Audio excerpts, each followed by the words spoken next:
Bismillahirrahmanirrahim. Assalamualaikum warahmatullahi wabarakatuh. Perkenalkan, nama saya Ana Budi Listiani, kelas HKI 3A, NIM 126102211017. Baik, di sini saya akan sedikit menjelaskan materi mengenai proses atau alur penanganan tindak pidana dan proses peradilan pidana. Yang pertama, mengenai proses atau alur penanganan tindak pidana dan proses peradilan pidana. Yang pertama, yaitu adanya proses atau tahapan penyidikan. Menurut KUHP, penyidikan adalah serangkaian tindakan penyidik untuk mencari serta mengumpulkan suatu bukti tentang tindak pidana yang terjadi. Dalam penyidikan ini, orang yang diduga sebagai pelaku ditetapkan sebagai tersangka. Tahap penyidikan ini secara langsung dilakukan oleh pihak kepolisian berdasarkan wewenang dari polisi dapat menilai atau memutuskan suatu peristiwa dianggap sebagai tindak pidana atau bukan. Dalam melakukan tahapan ini, polisi diberi wewenang untuk melakukan upaya paksa demi menyelesaikan penyelesaian penyidikan. Upaya yang bersifat memaksa tersebut meliputi yang pertama upaya pemanggilan, penangkapan, penahanan, penggeledahan, penyitaan, serta pemeriksaan surat. Untuk yang kedua yaitu adanya tahap penuntutan. Tahap penuntutan ini menjadi tanggung jawab penuntut umum atau jaksa. Menurut KUHP, penuntutan adalah tindakan penuntut umum untuk melimpahkan suatu perkara pidana ke pengadilan negeri yang berwenang.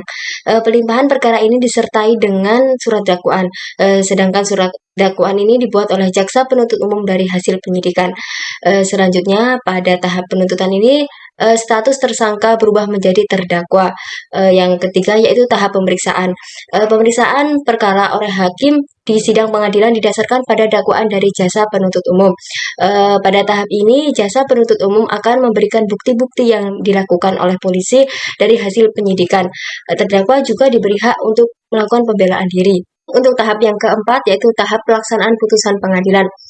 Tahap pelaksanaan putusan pengadilan atau tahap eksekusi ini yang telah memperoleh kekuatan hukum, hal ini menjadi tahap yang terakhir dalam proses peradilan pidana. Tahap ini dilakukan oleh jaksa secara langsung. Pada tahap ini, terdakwa yang dinyatakan bersalah akan menjadi terpidana. Jadi, menurut saya pribadi, dari beberapa tahap tersebut yang masih memiliki kekurangan adalah dalam hal penyidikan yang dilakukan oleh pihak polisian secara langsung. Yang menurut saya adanya ketidaktelitian dari pihak polisi sendiri karena seringnya ada keteledoran. Dari hal ini, perlunya kepolisian itu lebih teliti sehingga hasil dalam penyelidikan itu lebih matang. Dan selain itu, penyidik harus lebih berhati-hati dalam penyelidikan atau mencari data.